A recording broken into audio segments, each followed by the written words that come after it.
हमारे भीतर मन में जो कुछ भी है वह द्वंद्वात्मक है। बाहर जगत में जो कुछ भी है सब कुछ द्वंद्वात्मक है।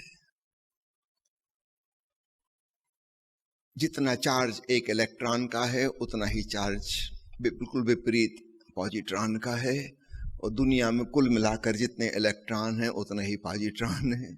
दोनों मिलाकर शून्य हो जाता है। सब तरफ आप देखें, दिन है तो रात है, स्त्री है तो पुरुष है, जवानी है तो बुढ़ापा है, जन्म है तो मृत्यु है, स्वास्थ्य है तो बीमारी है। ऐसी कोई आयाम नहीं है जहां पर द्वंद्व ना हो। अर्थात यह जीवन द्वंद्व के बिना नहीं हो सकता। जो कुछ भी होगा उसका ठीक विपरीत मौजूद होगा। जिन लोगों को आधुनिक फिजिक्स का ज्ञान है उनको पता होगा, वैज्ञानिकों ने नई चीजें खोजी हैं। एंटी मैटर, इसके पहले तक मैटर का ही पता था। एंटी मैटर, एंटी पार्टिकल, जितने भी पार्टिकल हैं हर पार्टिकल का एक एंटी पार्टिकल है। अभी तो एंटी टाइम की धारणा भी आ गई है। अगर जो समय हम जानते हैं वो सामने की तरफ जा रहा है फॉरवर्ड, तो एक एंटी टाइम है जो बैकवर्ड मूव करेगा, क्योंकि इसको बैलेंस अन्यथा कैसे किया जाएगा। इसका विपरीत होना ही चाहिए। जितने अस्तित्व को हम जानते थे अब पता चला कि उससे 19 गुना अधिक डार्क मैटर और डार्क एनर्जी है। 19 गुना अधिक। सिर्फ 5% हम जिस जगत को जानते हैं वो है, 95% उससे 19 गुना ज्यादा, जिसको हम बिल्कुल नहीं जान सकते किसी प्रकार। उसके इनडायरेक्ट एविडेंस मिलते हैं कि वो है। हर चीज का विपरीत मौजूद है। तो ठीक वही हमारे भीतर है। मन के तल पर विचार हैं। अच्छा विचार है तो बुरा विचार है, शुभ भावना है तो अशुभ भावना है, सद्भावना है तो दुर्भावना है, और दोनों मिलकर बराबर की हैं। कुल मिला के 0। शून्य से ही उपजते हैं, और उनको अगर आसपास बराबर का कर दो तो फिर शून्य पैदा हो जाता है। साधना यह नहीं है कि अच्छे विचारों से बुरे विचारों को दबा दो। टेम्पररी आपको लगेगा सिक्के का ये वाला पहलू सामने है, लेकिन इसका ये मतलब नहीं कि सिक्के का दूसरा पहलू मिट गया है। वो छुप गया है, दब गया है, पीछे पड़ गया है, लेकिन समय आने पे सिक्का पलटेगा। ये असंभव है कि ना पलटे। सब चीजें गोल गोल घूम रही हैं। हमको पता है चांद गोल घूम रहा है, धरती गोल घूम रही है, सूरज गोल घूम रहा है, पूरी गैलेक्सी गोल घूम रही है, सब कुछ गोल घूम रहा है। तो हमारे मन में जो विचार हैं वे वर्तुलाकार हैं। साइकिल के चाक में जैसे स्पोक्स होते हैं, जो स्पोक नीचे चला गया है वो थोड़ी देर में ऊपर आएगा, जो ऊपर है वो नीचे चला जाएगा। हृदय के आयाम पर यही बात भावनाओं पर लागू होती है। कभी दुर्भावना प्रबल है, अर्थात सामने है, कुछ ही देर में वो चुक जाएगी, वो नीचे चली जाएगी। सद्भावना ऊपर आ जाएगी, थोड़ी देर में वो चुक जाएगी, वो नीचे चली जाएगी। इस सर्कुलर मूवमेंट को समझ लीजिए। सिर्फ ऋतुएं ही गोल गोल नहीं घूम रही। अभी ठंडा आने वाली है, फिर गर्मी आ जाएगी, फिर बरसात आ जाएगी, फिर ठंडा जाएगी, गोल गोल गोल गोल घूमता रहेगा। अभी पतझड़ आने वाला है, फिर बसंत आ जाएगा, फिर पतझड़ आएगा, फिर बसंत आएगा।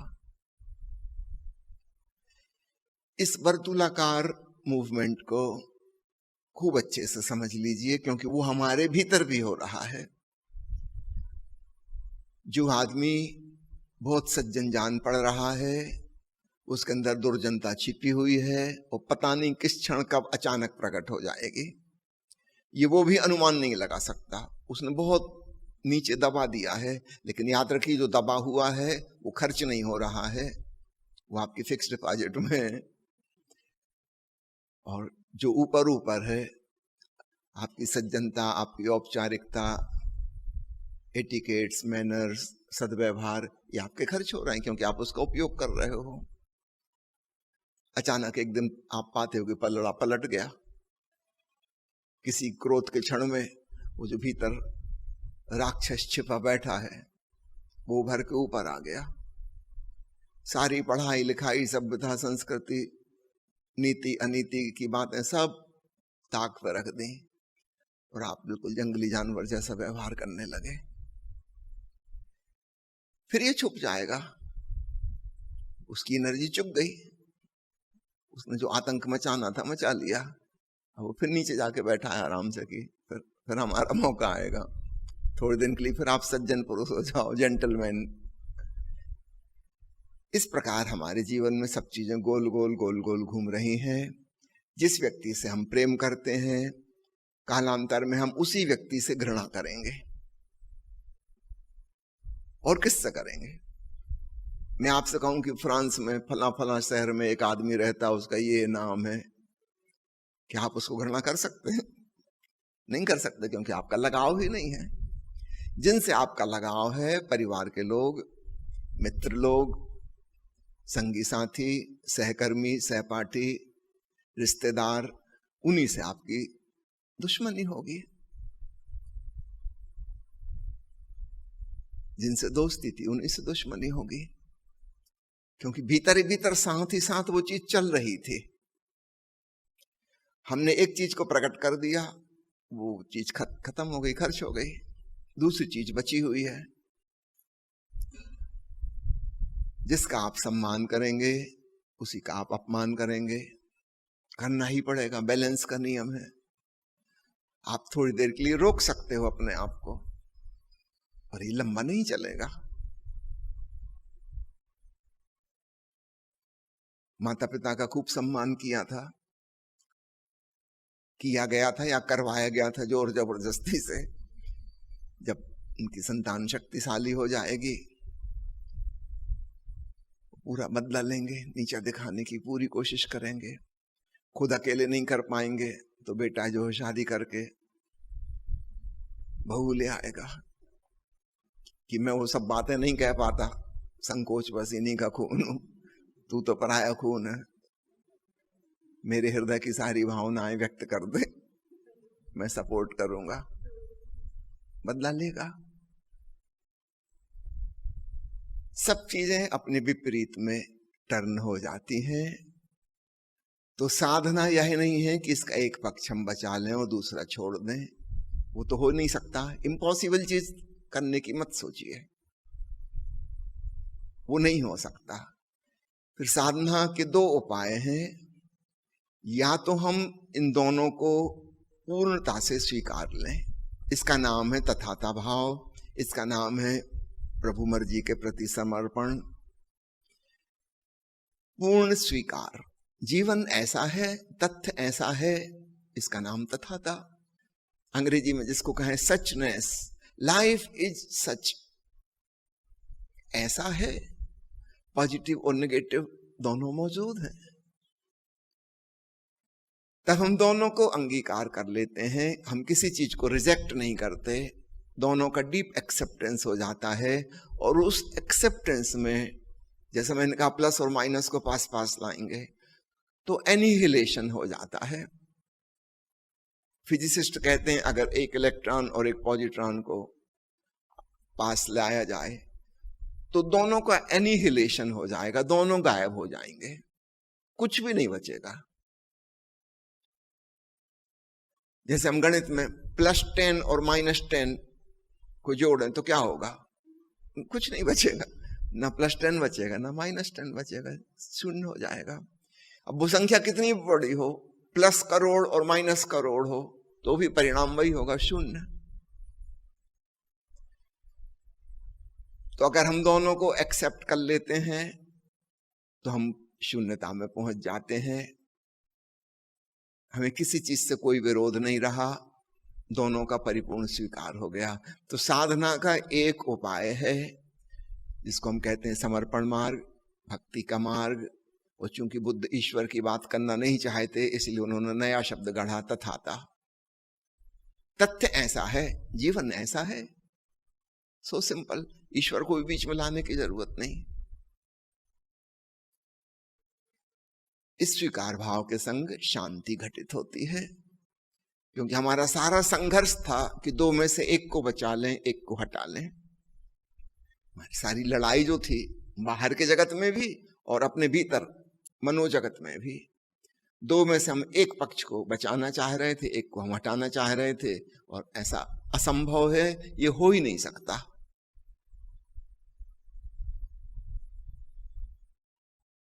दूसरा उपाय है दोनों का अस्वीकार, पूरे सिक्के को छोड़ दो। उसका उपाय है साक्षी हो जाओ, दृष्टा हो जाओ, दोनों से पृथक अलग देखने वाले हो जाओ। एक तीसरा तत्व का उदय हुआ जो प्लस माइनस दोनों से परे है। हम दूर से देखने वाले साक्षी हैं, जैसे जगत में हम देख रहे हैं ठंड की ऋतु आने वाली है, गर्मी की ऋतु आ जाएगी, अभी दिन हुआ है, कुछ ही घंटों में रात हो जाएगी, फिर दिन आ जाएगा, फिर रात हो जाएगी। तो हम इसमें लड़ाई झगड़ा नहीं करते, हम संघर्ष में नहीं पड़ते।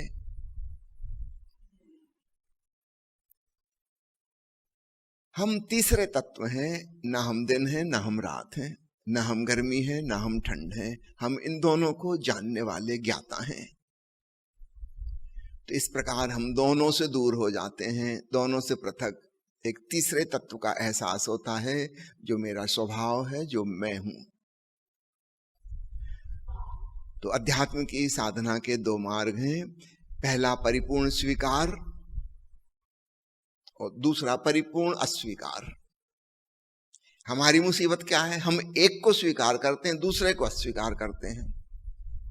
कोई युवक किसी युवती के प्रेम में पड़ गया, उसके नाक नक्श बहुत अच्छे लगे, बहुत सुंदर, ले आया पत्नी बना के।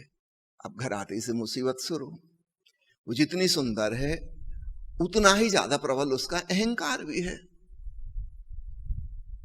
आप खूबसूरती का फूल देख के लाए थे, लेकिन इसके भीतर छिपे हुए अहंकार के तीखे कांटे हैं, वो गड़ेंगे। और आपके पास ही अकेली थोड़ी आंखें थी, उसके और भी कई दीवाने थे,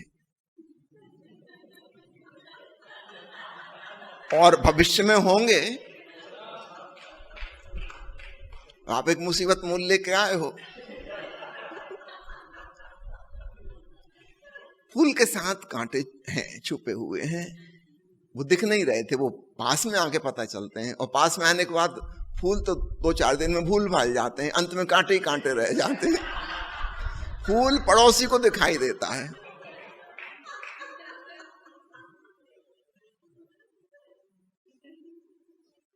और यही बात जीवन के हर पहलू में सत्य है। गरीब आदमी सोच रहा है कि हाँ, अमीर आदमी कितने सुख में है, तुम्हें उसके कांटे नहीं पता, वो कांटों की सेज पर लेटा, तुम्हें लग रहा है कि डनलप के मोटे गद्दे पर लेटा है। उसको रात भर नींद आते ही नहीं है, छापा पड़ने का डर है, नेताजी चंदा मांगने आते हैं, उनको नहीं दो तो वो मुसीबत खड़ी कर देंगे। 25 मुसीबतें हैं, 10-20 केस चल रहे हैं, इनकम टैक्स में चोरी करनी है, सीए और वकील से दिन रात मीटिंग चलती रहती है षड्यंत्र रचने की। गरीब आदमी को लग रहा था कि बड़े सुख में है, उस सुख में नहीं है, बहुत परेशानी में है।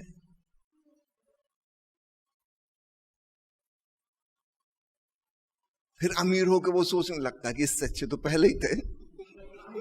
अब फिर वो दूसरे का फूल नजर आ रहा है ना। बंबई का कवि गीत लिख रहा है गांव के बारे में, गोरी तेरा गांव बड़ा प्यारा। तो जाओ ना, रहो वहां, क्यों नहीं रहते, क्यों महानगर में पड़े पड़े सड़ रहे हो।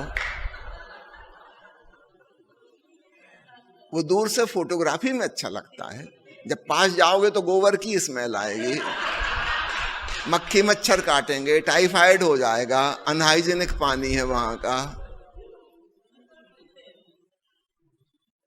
वो फोटोग्राफ में तो गोबर की वास आती नहीं, फोटोग्राफ में मच्छर मक्खी आते नहीं। गांव का आदमी सोच रहा है कब शहर पहुंच जाए, वहां के लोग मजा कर रहे हैं, तुम्हें पता ही नहीं वो बेचारों उन पर क्या बीत रही है। वो सोच रहे हैं कि पॉल्यूशन से कब छुटकारा हो, शहर से कहीं दूर एकांत में एक झोपड़ी बसा लें, वहां मजा करेंगे। मजा कर ही नहीं सकते हम जैसे आदमी हैं, क्योंकि हम द्वंद्व में से एक चीज को बचाना चाहते हैं, एक को हटाना चाहते हैं, और ये असंभव है। या तो पूर्ण स्वीकार, उसका नाम समर्पण है, उसका नाम तथाता है, या टोटल रिजेक्शन। या तो पूरे सिक्के को आप गले लगा लो, ये सिक्का ऐसा है, या पूरे सिक्के से दूर हो जाओ। उसमें तथाकथित दुख भी जाएगा और तथाकथित सुख भी जाएगा, दोनों चीजें जाएंगी।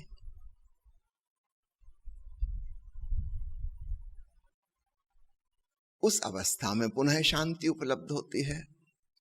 तो चाहो तो साक्षी होकर शांति में पहुंच जाओ, आनंद में पहुंच जाओ, और चाहो तो तथाता भाव के द्वारा पहुंच जाओ। ये दो अध्यात्म के मार्ग हैं। शुभ अशुभ विचारों में आप चुन नहीं सकते, आपका चुनाव कोई मायने नहीं रखता। 4 दिन बाद बात पलट जाएगी। आपने जिसको चुना था, इस बार जिता दिया था, वो अगले चुनाव में हार जाएगा। और जो हार गया था उस इस बीच में ताकत गेन कर ली, वो फुर्सत में था, आगे वो चढ़ बैठेगा ऊपर। जैसे राजनीति में होता रहता ना, एक पार्टी को हरा दो, दूसरी को जिता दिया, 5 साल में इनसे त्रस्त हो गए, फिर हम भूल जाते हैं कि पुराना वाला कि वो भी ऐसे ही थे, लगता है वो ही ज्यादा ठीक थे, फिर उनको वोट दे दो, फिर 5 साल में उनसे थक जाएंगे, फिर लगता है कि नहीं वो पुराने वाले भले चंगे थे। चोर चोर सब मौसेरे भाई। ठीक ऐसे ही अपने भीतर भी हम चुनाव करते हैं, चयन करते रहते हैं, और हमेशा हमारे भीतर ये पॉलिटिक्स चलती रहती, अंदरूनी पॉलिटिक्स।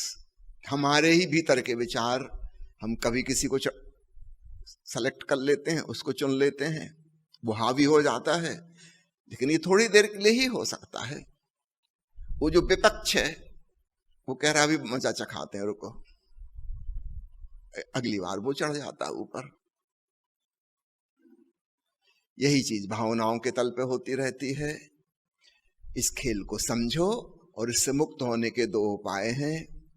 या तो परिपूर्ण स्वीकार, उसमें शांति हो जाती है, या साक्षी, दोनों से दूरी, तब भी शांति हो जाती है।